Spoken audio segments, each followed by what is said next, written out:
Start in Wilmington, Delaware, where Biden somehow managed to travel a few miles away from his basement bunker to introduce his new running mate after, what, a 3-hour delay, an extremely long, meandering speech delivered with the help of his trusty teleprompter in an almost empty gymnasium. Joe Biden finally made it official. And during the joint event, they didn't take questions after trashing President Trump predictably. Of course, both Biden and Harris heaped scripted praise all over each other. It was so fake, so blatantly phony that you couldn't help but kind of cringe when you know the truth. It was only a few months ago that Kamala Harris was heavily suggesting that Joe Biden was a racist and a sexist. Oh, amazing how things change in election years, isn't it? You also worked with them to oppose busing. And, you know, there was a little girl in California who was part of the second class to integrate her public schools. And she was bused to school every day. And that little girl was me. His empathy, his compassion, his sense of duty to care for others is why I am so proud to be on this ticket. Mischaracterization of my position across the board. I did not praise racist. Kamala knows how to govern. She knows how to make the hard calls. She's ready to do this job on day one.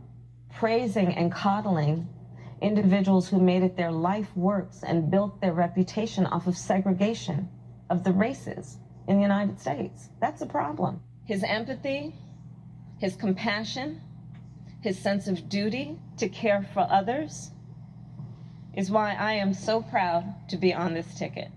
Well, the Kamala Harris back then was right, because Joe Biden praised the guy that actually filibustered the Civil Rights Act and opposed the Voting Rights Act, that both historic legislation, and worked with the former Klansmen on the issue of stopping the integration of schools and saying he didn't want his kids going to school in a, quote, racial jungle. So why would Joe Biden pick a running mate who all but pretty much called him racist over and over again? Why would he pick someone who said, I believe Biden's sexual misconduct accuser? Well, the answer is simple. Senator Harris is a favorite of the radical far-left establishment. New York Toilet Paper Times, though, they called her a pragmatic moderate. No way, shape, or form. That's just another outright lie by the New York Times.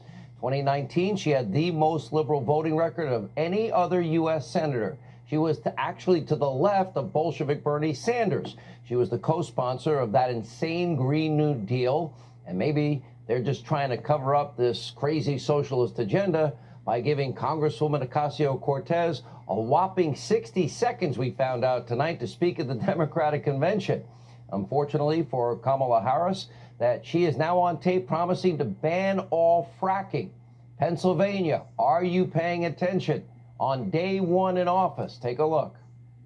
Will you commit to implementing a federal ban on fracking your first day in office, adding the United States to the list of countries who have banned this devastating practice? There's no question I'm in favor of banning fracking. So, yeah. All right, that one radical move that would cost 500,000 high-paying jobs in Pennsylvania, 100,000 plus jobs in Ohio, millions of other jobs across the country. It would send the price of oil and gas, the lifeblood of our economy, through the roof. And there's a lot more. As part of her radical socialist agenda, Harris would even ban plastic straws and limit your consumption of red meat. I just love when the government is there to tell me how to live. And if you like your doctor, if you like your health insurance plan, well, you're going to want to listen very closely to this next insane radical socialist clip. Take a look.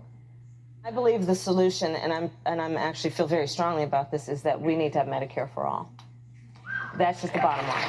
I believe it will totally eliminate private insurance. So for people out there who like their insurance, they don't get to keep it? Well, listen, the idea is that everyone gets access to medical care. Who of us has not had that situation where you got to wait for approval and the doctor says, well, I don't know if your insurance company is going to cover this? Let's eliminate all of that. Let's move on. Eliminate it. Move on. Wow. Then you're stuck with Obamacare. How did those promises work out? Now, if Harris gets her way, over 200 million Americans would have their health insurance stripped away. No choice, no option. I thought liberals were pro-choice. Apparently not on this issue. And of course, your taxes, they will go through the roof. She's already plotting major tax hikes. So let's keep track of this minor part of her radical agenda. Senator Harris would confiscate your private health insurance, your income. Yep, even says by executive fiat, I'm going to take away some of your guns, your plastic straws, your red meat, and that list goes on. She wants government to completely dictate every aspect of your life. That's because, like many of the radical socialist left, well, Senator Harris believes that the American people, actually says it about one particular voting bloc and demographic, are just stupid. Well, you don't believe me? Let's go to the videotape. What else do we know about this population, 18 through 24? They are stupid.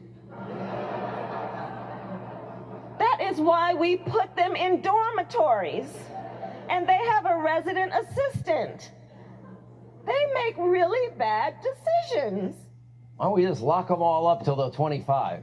Now, if you watch the other so-called news networks or read almost any paper in the country, you will never get the truth about Senator Harris. You will never see these clips. You will never hear about her radical positions and her radical record. They will lie to you day in and day out for the next 83 days, and they will continue to push the lie